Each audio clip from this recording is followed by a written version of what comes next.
I feel now.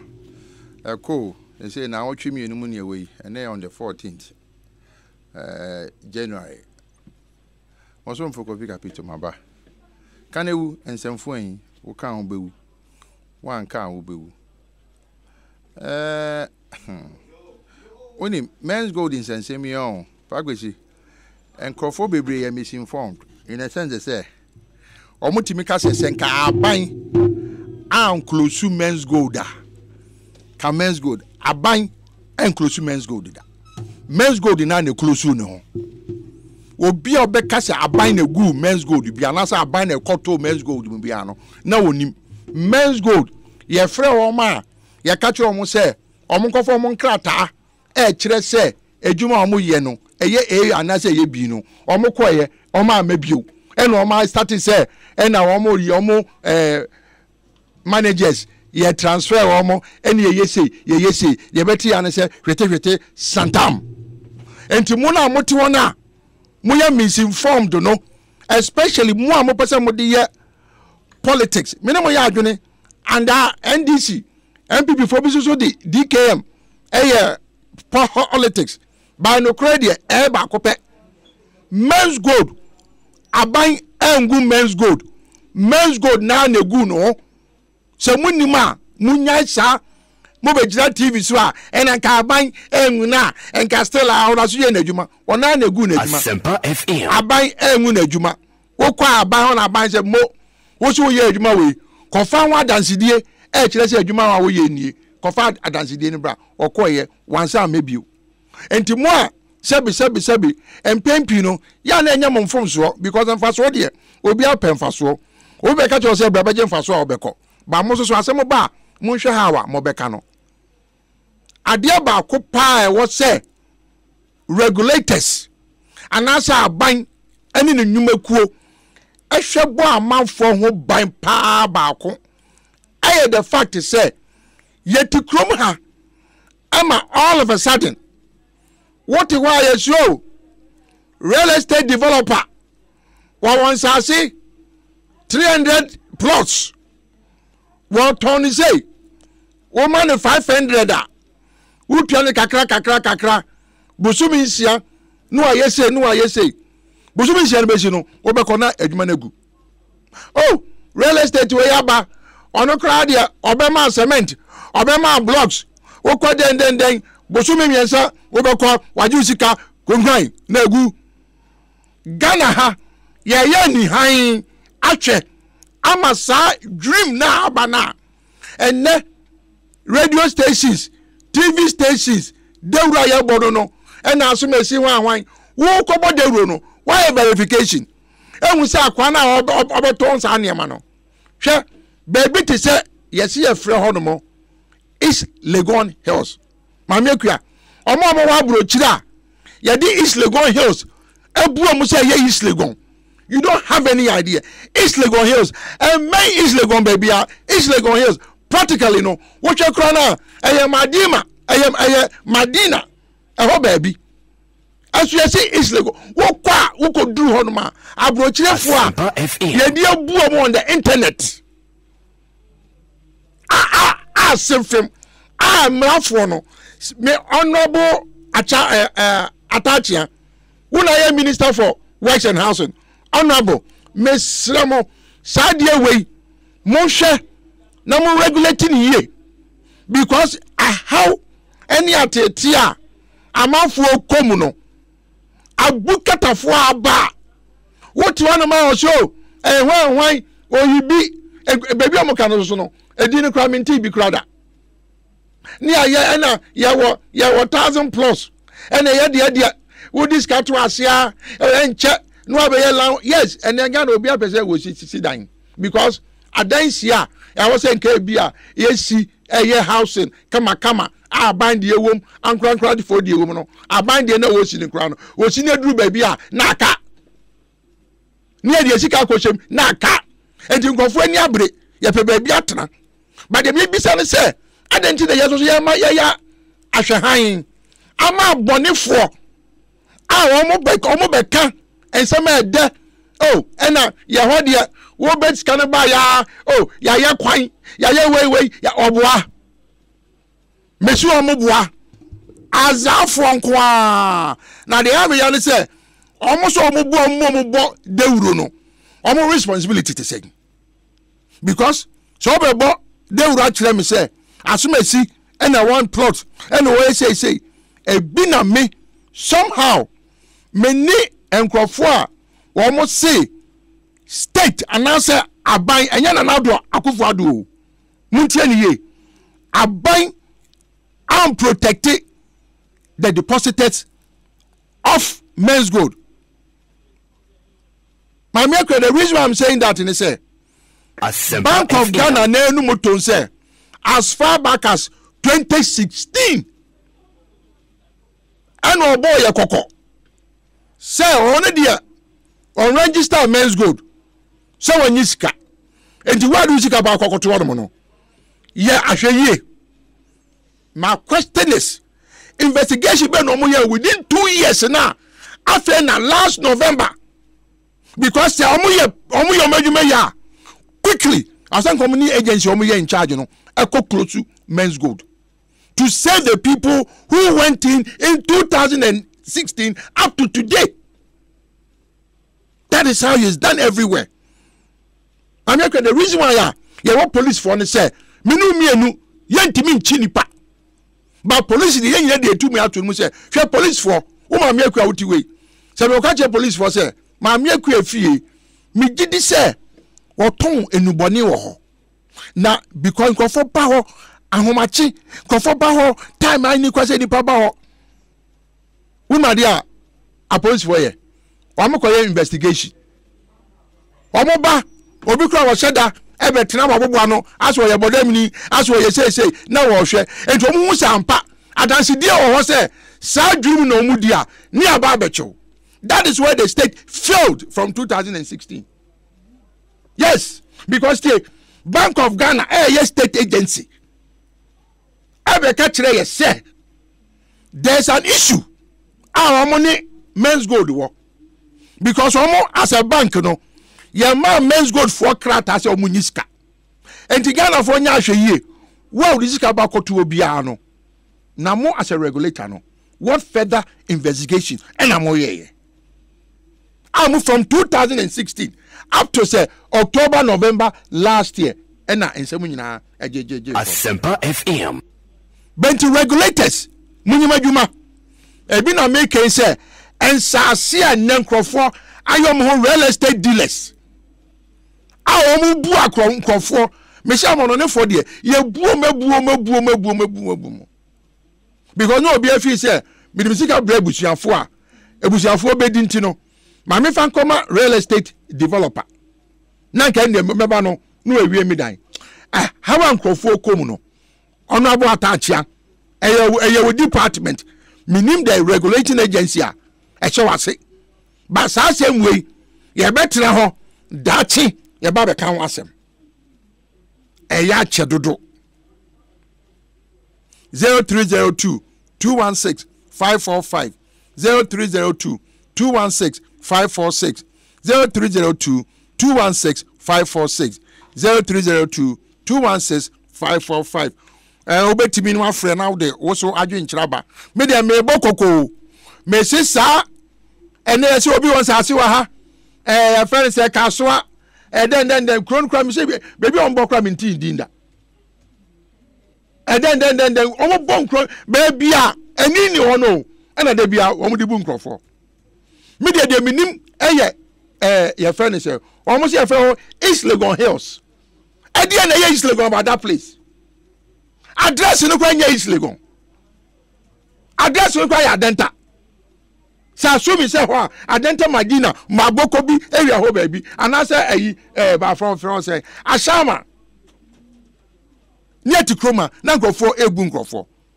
Hello, we did this all free. Hello. That was it. No ya. Papa I'm setting call and come circle with mobile phones. Oh my bet anymore black of Papa ya koso. Black of I want to boko na we. Nyame adom black of bia boko ene dey what come after mama papa logophy. Huh? The station with 2 stations now, logophy. On my way to be here, left Romo. Because I mean, logophy, they are the Asempa FM, they are Mujudi, any other FM. Mosuda, they are Mujudi, Pana, so with the advert back. Tell me what I say, now Mujudi, logophy, Namakoto, not assassin, I never part, logophy. Like the year on message to Jagu logophy. And he must say, let us say 2 stations for no. Let's say, so what the advert back, only you shall say our cano, logophy. Saka Kuluya, logophy, Saka, so the Saka go a few days no. Our program is no, logophy. Easy because I'm perfect. Genuine business, you know. And don't my day on the banner. Log of the Arsenal can't get log of me. The way I 100%. Please say radio stations. I'm yeah. Hello. Hello. Good afternoon. Patron is your cousin. Good afternoon. But maybe Grant, but I think I'm mistaken. Grant, cousin. Log of me. My power. Madam, my sister. What? Because Ghana Hanna, because international also commotion and money, Mamusham and money, was near me for photography. Meet me talk of stars as young. And meet me negotiation question the attack. What name is it? I'm a couple of say, Mumpana, you must now some emotional, Nipano, or Union. Mumusha, Namusua, and maybe I'm a for the time, you get the promotion and money. Hello. Manje. No, Tete. You are the one about Juba. I'm Bessie. One that you prefer United States of Kitama. I will. Medasi. Governor, Ghana Commissioner Bank. Asempa FM. Bank of Ghana. 1 year too soon as a governor. Appointment. Appointment. 1 year appointment. President. President, because me can say NDC or more power no. Sadiki and then when it's starting now. Tell me, say, mama. I don't know who the worker say, mama, I'm blaming government. Almost, they are part of the government. Presidents need to sign on. What I say, it is a back, not a not a government. You can't say, we shouldn't worry, President Akufo-Addo. What I say, oh, to the panel, and they didn't do diligent work. Not just Nippon yet work up to now. I feel I'm good at 2018. I will. 2016, up to 2018. I will. Yes. Now one, Wama 2016. Hold on. Oh, now take. Now me can say. Obisubeka say Adena from time I'll buy up to 2016. Will be a that is Ghanaian for you. No, but that is why I don't want to take. That is why. Assuming, sir. The only say no. And then I papa so swear. I'm going to say you. Me see assuming, sir. And I papa so swear. Yes, because the question I should put it there. Assuming said you no. As they say no, they want to stop and conform. You take advantage of them no. And also your bonnet.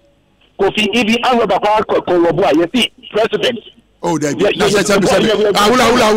oh, fine. In Mijibo. And then he had no yajeme. Boy, one no chami. I will get one no chami. Because it's small money. I feel like I'm a Jandy Bine. Down there, I can feel. Wow. Oh, no. Boy, one no chami. Oh, no. Thank you. 0302 216 Hello. Yes, sir. Mr. Asempa FM. Mr. Champacha, Minya Beni. Hey,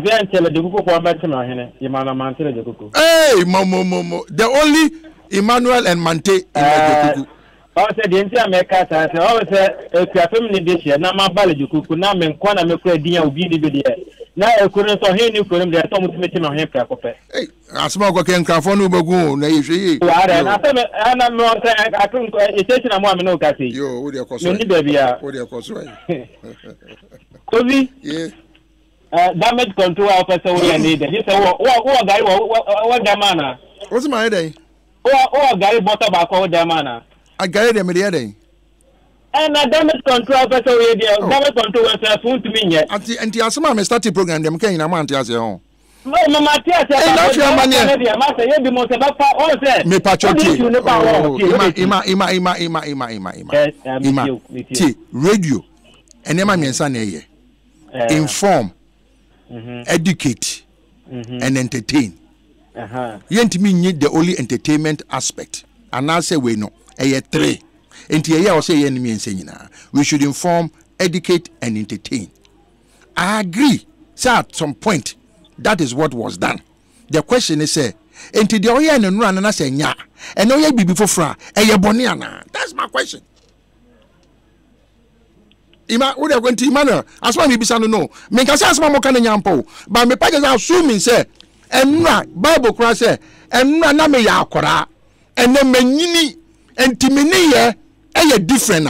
What is wrong with it?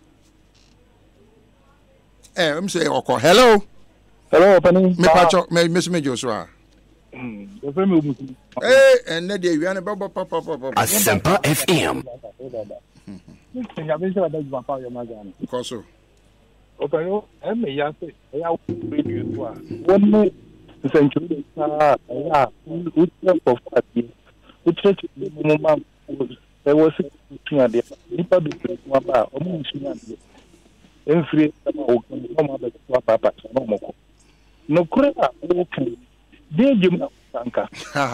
okay. I'm back to and I have an akufa compression. Etna, a bina near my and obey more beer and something that we can call and conquer because I never know I have provided no more. And then can what another buy no home now can call for music and call. And there's some kind of putting out the music go. And just one master or 2 4 one guy.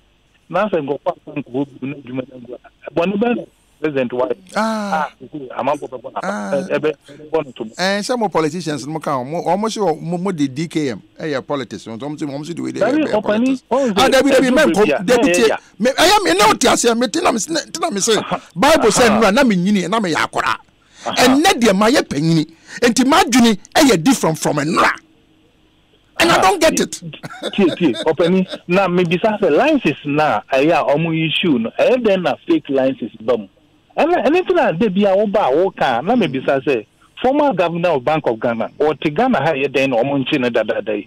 Because say you better say still amount for you do fake lenses the jinko fosika. Opening me kai odi akofo kokoti savings and loans or more be kokuam ka mo jinko fosika Sumasi in the name of me savings alone, bank. You have no idea. But Obokomono, there 6 months, 1 year, no more than Krofusika. Asempa FM. What I say? And opening, only a minute, Jumana, they were near and this is for and I bomb.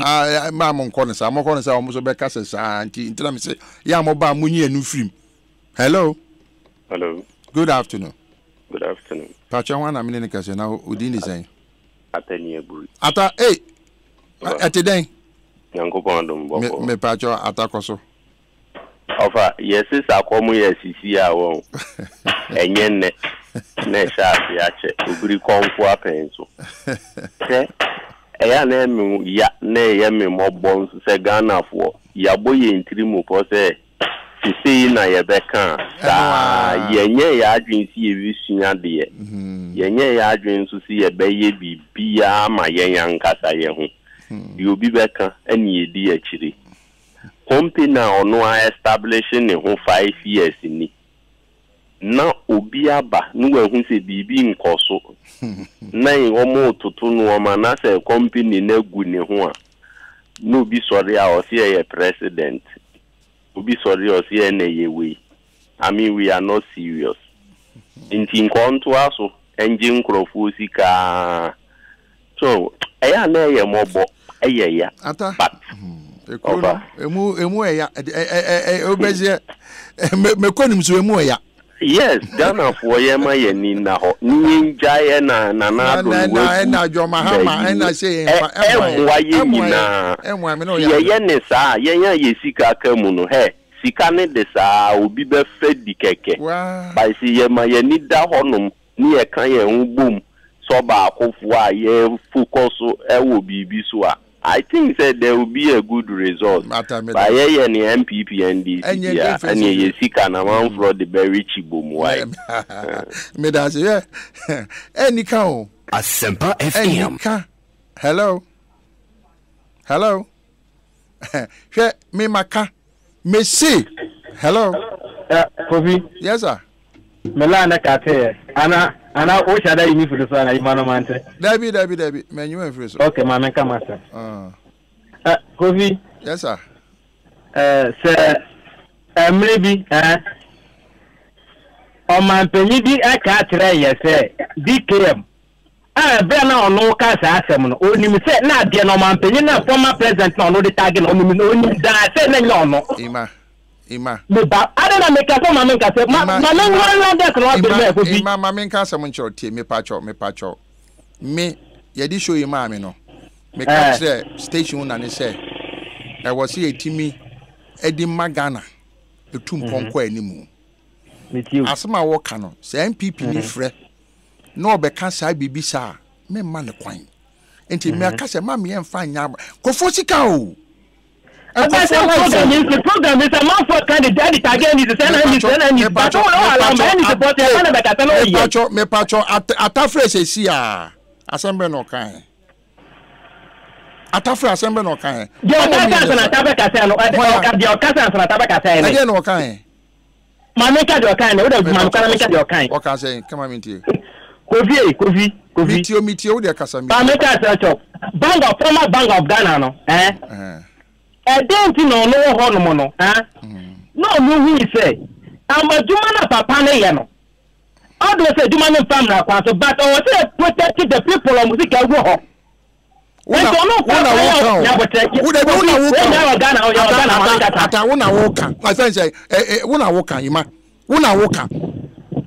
Asema wo kan dia wo na wo kan me anyu me na meka dia enti dan kon wo so protect Ghana for ango we ni dada dia RMP before that enti na nado na ye me la enti mate waka wadwene me da enti me da se wo waka wadwene me da se you are entitled to it ima wadwene na waka 0302 216-545 0302-216-546 hello. Good afternoon. Me pacho dum radio no why? Okay. Me too. Men's gold. Me take our ena nyawo kano. Untumi ka unfe na dankwa ukufado. O ka ho papa. Wo kata say we MPP ni. But we show you so can say citizen. But near Akono, Ubian can say men's good started or MPP about so what I say government that issue sa something warning in a and now who host the program. Don't talk like we are the politician as like MPP. Who can say MPP? That is how we see you. You see. Let me explain. You are entitled. Hold on. Let me tell you what.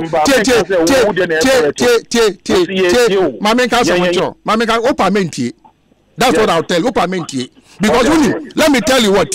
Me nyasa ankofo na omo na se nokura ho omo nka no hwe mama nka sam ncho when the catcher will say men's gold even under John Mahama na men's gold were license when the man was information no men's gold has never had a license what if you na say when also sika o me sika ni ho and say won tia say wala when the catcher omo fi say I say under the previous administration, men's gold was doing like it.